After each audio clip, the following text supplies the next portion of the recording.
الحمدللہ رب العالمین والصلاة والسلام علی سید الانبیاء والمرسلین اما بعد فاعوذ باللہ من الشیطان الرجیم بسم اللہ الرحمن الرحیم۔ آج ہم اپنے درس تفسیر قرآن کریم کے اندر بڑا ہی ایک انٹرسٹنگ واقعہ سنیں گے کہ یہودیوں نے حضرت جبریل علیہ السلام پر بھی تہمت لگا دی تھی، اور اس سے تعلق ساتھ ہی ایک ایسی روایت بیان کروں گا جس کے اندر کافی معلوماتی چیزیں بھی ملیں گی۔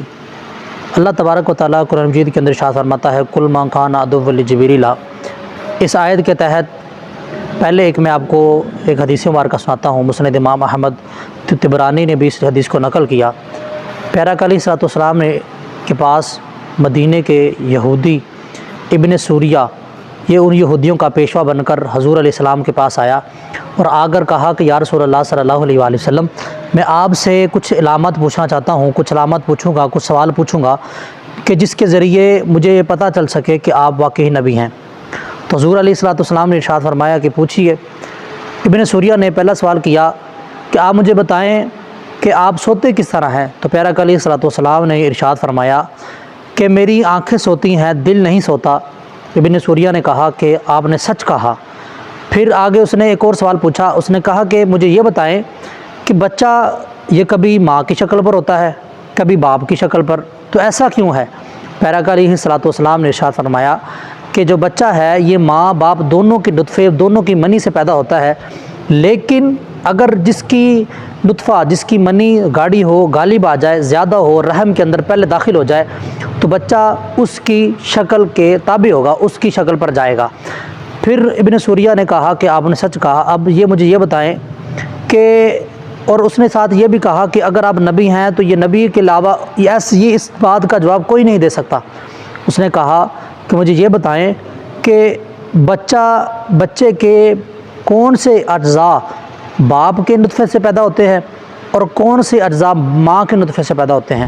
پیارا آقا علیہ السلام نے ارشاد فرمایا کہ بچے کے جو باپ کے نطفے سے جو پیدا ہوتے ہیں وہ ہے اس کی ہڈیاں اور اس کے پٹھے، یعنی کہ انسان کے جو پٹھے اور ہڈیاں ہیں یہ باپ کے نطفے سے پیدا ہوتی ہیں، اور حضور علیہ السلام نے ارشاد فرمایا کہ گوشت، خون، بال اور ناخن یہ ماں کے نطفے سے پیدا ہوتے ہیں۔ ابن سوریہ نے کہا کہ آپ نے بالکل سچ کہا۔ کافی اس نے 2-3 سوالات اور پوچھے۔ اس کے بعد اس نے یہ پوچھا کہ آپ بتائیں کہ آپ کے پاس کون سا فرشتہ وحی لے کر آتا ہے؟ پیارا آقا علیہ السلام نے ارشاد فرمایا کہ میرے پاس حضرت جبریل علیہ السلام وحی لے کر تشریف لاتے ہیں۔ یہ وہی فرشتے ہیں اللہ تعالیٰ کے جو باقی تمام نبیوں کی طرف وحی لے کر آتے تھے۔ تو انہوں نے کہا کہ ہم آپ پر اب ایمان نہیں لائیں گے۔ پیارا آقا علیہ السلام نے پوچھا کیوں بھائی، کیوں ایمان نہیں لاؤ گے؟ اس نے کہا کہ اگر آپ کے پاس حضرت میکائیل علیہ السلام وحی لے کر آتے تو پھر ہم آپ پر ایمان لے آتے، لیکن ہم حضرت جبریل علیہ السلام سے ہماری دشمنی ہے، اس لیے ہم آپ پر ایمان نہیں لائیں گے۔ حضور نے پوچھا کہ کیوں دشمنی ہے؟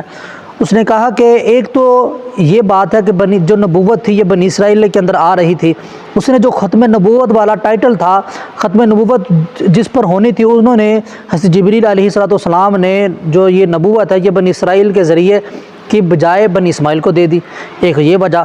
اور اس نے کہا کہ ہمارے جو بزرگ ہیں یہودی، ان کے اوپر انہوں نے عذاب نازل کیا، ان کے اوپر زلزلے برسائے، ان کی زمین الٹ دی۔ تو پیارا آقا علیہ السلام کے پاس اللہ تبارک و تعالیٰ نے وہی نازل فرمایا کہ یہ تو اللہ تبارک و تعالیٰ کی فرشتے ہیں، ایسے جبریل علیہ السلام یہ وہی کرتے ہیں جن کا ان کو حکم دیا جاتا ہے۔ اور اللہ تبارک و تعالیٰ نے آگے یہ بھی حکم ارشاد فرمایا کہ من کان عدوا للہ و ملائکتہ و جبریل و میکال فإن اللہ کان عدوا للکافرین۔ جو انبیاء کرام، رسول، فرشتوں، جبریل علیہ السلام، میکائیل علیہ السلام کا دشمن ہوا، بے شک اللہ تبارک و تعالیٰ کافروں کا دشمن ہے۔ ان سب کے ساتھ دشمنی رکھنے والا کافر ہوتا ہے۔ دیکھیے کہ کافروں نے کس طرح حضور علیہ السلام پر تو تہمتیں لگائیں، لیکن ساتھ ہی انہوں نے اللہ تبارک و تعالیٰ کے جو فرشتے ہیں جبریل علیہ السلام ان پر بھی تہمتیں لگائی تھیں۔